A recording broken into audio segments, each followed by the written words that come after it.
आ गया वो नया कानून जिसका देश को 75 सालों से इंतजार था। अब कोई भी बड़ा छोटा या ऊंचा नीचा नहीं रहेगा। दोस्तों, हम बात कर रहे हैं यूनिफॉर्म सिविल कोड के बारे में, जो भारत में क्रांति की तरह आ रहा है। अब देखा जाए तो यूनिफॉर्म सिविल कोड के आने से लोगों को ढोल नगाड़े बजाने चाहिए थे, खुशी के साथ में झूम उठना चाहिए था, इसका स्वागत करना चाहिए था, खुश हो जाना चाहिए था अल्टीमेटली। लेकिन यहाँ तो उल्टी गंगा बहती हुई नजर आ रही है, क्योंकि जैसे ही इस कानून के आने की आहट हुई, समाज का एक वर्ग तो पूरी तरह से बौखला गया। पर सवाल ये है कि आखिरकार ऐसा हो क्यों रहा है? ये जो यूनिफॉर्म सिविल कोड है, इसके आने से हमारे देश में क्या क्या बदलाव होंगे, ये सारी चीजें आज हम आपको बताने वाले इस वीडियो में, इसलिए पूरा वीडियो एंड तक जरूर देखिएगा। दोस्तों, सबसे पहला सवाल तो यही खड़ा होता है कि आखिरकार ये यूनिफॉर्म सिविल कोड है क्या और क्यों इतने लंबे समय से लोग इसकी मांग कर रहे थे।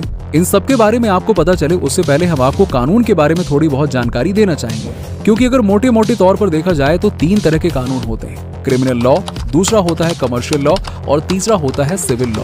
अब क्योंकि 200 सालों तक जब अंग्रेजों ने भारत पर राज किया तो उनकी सिर्फ 2 ही चीजों में दिलचस्पी थी। पहला तो ये कि कैसे वो ज्यादा से ज्यादा भारत को लूट कर सारा खजाना, सारी कीमती चीजें ब्रिटेन भेज सके, और यही वजह है कि उन्होंने अपने हिसाब से कमर्शियल लॉ बनाए और उसे सबके लिए एक जैसा ही रखा।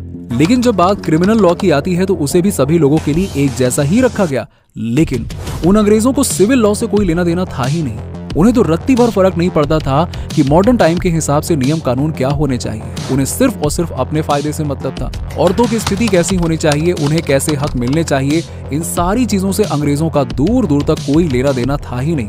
उन्हें तो बस भारत को लूटने से मतलब था, इसीलिए उन्होंने इस तरह के कानून पर ज्यादा गौर ही नहीं किया। पर जब हमारा भारत आजाद हुआ तो हमारा अपना एक संविधान बना और उस संविधान में हिंदू, सिख, बुद्धिस्ट और जैन धर्म के लोगों के लिए नियम कानून तो बनाए गए, लेकिन उस वक्त की सरकार ने मुस्लिम समाज को इसमें शामिल नहीं किया। अब यानी कि अगर देखा जाए तो शादी, तलाक, उत्तराधिकार जैसी चीजों में मुसलमान समुदाय अगर चाहे तो भारत के नियम कानूनों को अपना सकता है, लेकिन अगर ना चाहे तो उन्हें खुद अपने मजहब के हिसाब से तय करने का हक दिया गया है। तभी तो इस्लाम धर्म के लोग भारत के कानून को ना मानकर एक से ज्यादा शादी करते हैं, तलाक करते हैं और अपना उत्तराधिकारी भी अपने तरीके से ही चुन लेते हैं। हालांकि जब ऐसा कहा गया तो उस वक्त के बड़े नेता जेबी कृपलानी जी नेहरू जी से बड़े नाराज हो गए थे। उन्होंने तो नेहरू जी के इस फैसले को सांप्रदायिक तक कह दिया था। उन्होंने यहाँ तक कहा कि लगता है नेहरू सरकार मुस्लिम महिलाओं की स्थिति सुधारना ही नहीं चाहती है। तभी तो उन्होंने उस वक्त कॉमन सिविल कोड लाने की बात कही थी। और मैं आपकी जानकारी के लिए बता दूं कि उस वक्त तक बीजेपी का जन्म भी नहीं हुआ था, क्योंकि उन्हें मालूम था कि सरकार का ये फैसला इस्लाम धर्म की महिलाओं के लिए गलत होगा, वो बेचारी जुल्म का शिकार बनती रहेंगी। लेकिन उस वक्त की सरकार पर इन सारी बातों का कोई फर्क ही नहीं पड़ा। उन्होंने वो किया जो शायद नहीं करना चाहिए था, जिसके बाद शाहबानो केस हुआ। लेकिन तब भी सुप्रीम कोर्ट ने पर्सनल लॉ के खिलाफ जाकर एक फैसला लिया, पर फिर भी राजीव गांधी की सरकार ने सुप्रीम कोर्ट के फैसले को ही पलट दिया और इस मामले में लगातार राजनीति होती रही और लगातार अदालतें भी सरकार को ये कह रही थीं कि देश को कॉमन सिविल कोड की बहुत जरूरत है। ये सब कुछ चलता रहा और फिर धीरे धीरे देश की राजनीति में भारतीय जनता पार्टी के कदम जमने लगे, जिसने पहले तो कश्मीर से धारा 370 को हटाया, अयोध्या में राम मंदिर बनाने का बड़ा फैसला लिया और अब ये बात चारों तरफ फैल रही है कि भाजपा सरकार यूनिफॉर्म सिविल कोड लाने की पूरी तैयारी में जुट गई है, जिसे देखकर तो यही लग रहा है कि इतने सालों की मेहनत के बाद देश में यूनिफॉर्म सिविल कोड आखिरकार आ ही जाएगा। अब यहाँ सवाल ये खड़ा होता है कि यूनिफॉर्म सिविल कोड के आने से हमारे देश में बदलाव क्या होगा। तो दोस्तों, जब भी कॉमन सिविल कोड लागू होने की बात होती है तो समाज का एक वर्ग हल्ला मचाना शुरू कर देता है, जैसे कि ये मुसलमानों के खिलाफ एक बहुत बड़ी साजिश है, उन्हें जानबूझकर कम अधिकार दिए जा रहे हैं, अब उन्हें सांस लेने के लिए भी सरकार से परमिशन लेनी होगी वगैरह वगैरह, जबकि ऐसा कुछ भी नहीं होने वाला है। मतलब कि ऐसा होगा ही नहीं। यूनिफॉर्म सिविल कोड तो लड़का, लड़की, धर्म, जाति, इन सभी चीजों से अलग हटकर सभी को एक जैसे अधिकार देता है। तभी तो उसका नाम यूनिफॉर्म सिविल कोड है, सबके लिए एक जैसा। तभी तो अगर ये आता है तो इसका सबसे बड़ा फायदा मुस्लिम महिलाओं को और बच्चियों को होगा, क्योंकि हिंदू महिलाओं को तो आज भी बहुत सारे हक मिले हुए हैं। अगर वो अपने साथ हो रहे जुल्म के खिलाफ आवाज उठाती हैं तो कानून उनके साथ खड़ा रहता है। लेकिन जब बात मुस्लिम महिलाओं की आती है तो कानून को पीछे हटना पड़ता है। क्यों?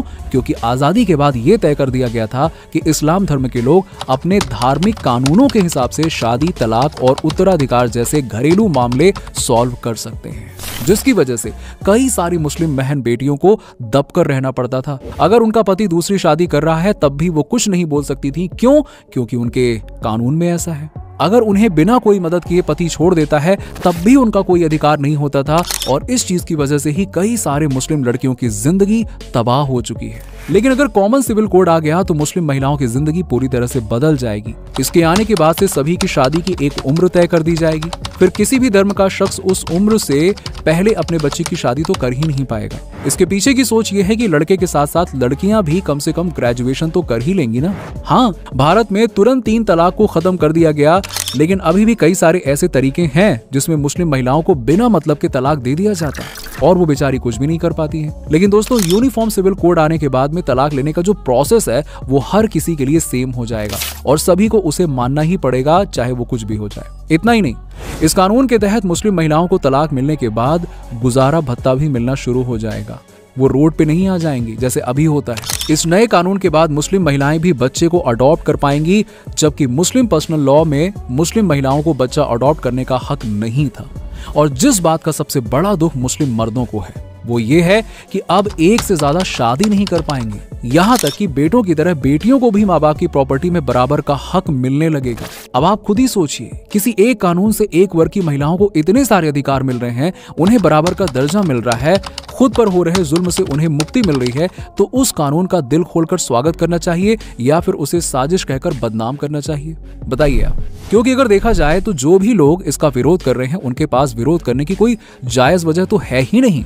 उनका बस इतना कहना है कि जो भी चीज शरीयत के हिसाब से है उसमें बदलाव नहीं होना चाहिए। बस वो एक लाइन को लेकर बैठे हुए हैं और उसी की रट लगाए जा रहे हैं। वो इस बात को मानने और सुनने के लिए तैयार नहीं है कि आधुनिक समाज में वक्त के साथ बदलाव होना बहुत जरूरी है। जब दुनिया के इतने सारे मुस्लिम देश आधुनिक वक्त में बेहतर कानून बना सकते हैं तो भारत क्यों नहीं बना सकता है? और जो लोग यूनिफॉर्म सिविल कोड का इतना विरोध कर रहे हैं उनसे जरा कोई ये पूछ ले कि वो क्रिमिनल लॉ शरीयत के हिसाब से क्यों नहीं रख लेते हैं, जहां चोरी करने पर हाथ काट दिया जाता है, शराब पीने पर कोड़े मार दिए जाते हैं, बाकी अपराधों पर पत्थर फेंक के मारे जाते हैं। अगर सच में उन्हें शरीयत की इतनी ही परवाह है तो अपने लोगों के लिए उन्हीं कानून की मांग करनी चाहिए ना क्रिमिनल में। लेकिन इस पर कोई कुछ नहीं बोलता। लेकिन जब बात औरतों के हक की आती है तो नहीं, सबके पर निकल जाते हैं, सबके मुंह बड़े बड़े हो जाते हैं और बड़े बड़े शब्दों में बहुत कुछ बोलते हैं। ये इनसे कहां सहन होगा कि औरतों को हक मिले? इस तरह की दोगलेबाजी को देखकर तो यही लगता है कि मुस्लिम वर्ग के मर्दों को अपने लिए तो बराबरी और सुविधा चाहिए, लेकिन महिलाओं के लिए नहीं चाहिए। और दोस्तों, ऐसा बिल्कुल नहीं है कि ये बीजेपी के लिए चुनावी मुद्दा है। तकरीबन 1 दर्जन मौकों पर हाई कोर्ट और सुप्रीम कोर्ट तक ने अलग अलग सरकारों से ये कहा है कि जल्दी से जल्दी यूनिफॉर्म सिविल कोड आना चाहिए। 2017 में सायरा बानो के केस में सुप्रीम कोर्ट ये कह चुका है कि जल्दी से जल्दी सामान्य आचार संहिता लागू की जानी चाहिए। और इस तरह के बहुत सारे मामले हैं जब यूनिफॉर्म सिविल कोड को लाने की बात कही गई है। अब जैसे कि 2021 का ही मामला ले लीजिए, जिसमें हिंदू कपल के मामले में दिल्ली हाई कोर्ट ने कॉमन सिविल कोड लाने की बात कही थी, क्योंकि मामला काफी कंफ्यूजिंग था। जहां मीना जाति का एक लड़का हिंदू मैरिज एक्ट के तहत अपनी पत्नी से तलाक चाहता था, लेकिन उसकी पत्नी का कहना था कि मीना जाति पर हिंदू मैरिज एक्ट लागू नहीं होता है, इसीलिए वो तलाक नहीं देगी। इस मामले में अदालत ने भी माना कि हाँ, पति पत्नी दोनों अपनी जगह पर ठीक हैं, लेकिन साथ ही अदालत ने ये भी कहा कि आज का हिंदुस्तान धर्म और जाति के बंधनों से ऊपर उठ चुका है और आज के युवाओं को शादी और तलाक जैसे मामले में किसी भी तरह की कोई परेशानी ना हो, इसलिए देश में कॉमन सिविल कोड लाना बहुत जरूरी है। लेकिन दोस्तों, कुछ लोग अदालत की इन्हीं बातों को बिल्कुल भी नहीं मानते हैं और ना ही उनके लिए कोई मायने रखती हैं ये बातें, और ना ही पिछड़े हुए कानूनों की वजह से बच्चियों और महिलाओं को हो रही दिक्कत उनके लिए जरूरी विषय है। समाज को ये समझना होगा कि जो कानून है वो उस वक्त के हिसाब से सही था, उस वक्त के लिए सही था, लेकिन आज के समय के लिए ये कानून सिर्फ और सिर्फ महिलाओं और बच्चों के साथ में हो रही नाइंसाफी है, जिसे लोगों को हटाने की बहुत जरूरत है। और यही वजह है कि यूनिफॉर्म सिविल कोड आज देश का बहुत बड़ा मुद्दा बन गया है, जिसके आने से वाकई में भारत की शक्ल बदल जाएगी, यकीन मानिए। और कम से कम देश की बेटियों और बहनों को समान अधिकार तो मिलने लगेंगे, चाहे वो फिर किसी भी धर्म जाति का हो, और वो सिर उठाकर इज्जत के साथ अपनी जिंदगी जी सकेंगी। और फिर चाहे वो शादीशुदा महिलाएं हो या फिर तलाकशुदा, उन्हें अपना पूरा हक मिलेगा, कोई उनका हक नहीं छीन पाएगा। बताइए इस बारे में आपकी क्या राय है? कमेंट सेक्शन में जरूर बताइएगा और इसी तरह की वीडियो को देखते रहने के लिए चैनल को सब्सक्राइब करना ना भूलें। मिलते हैं आपसे अगले वीडियो।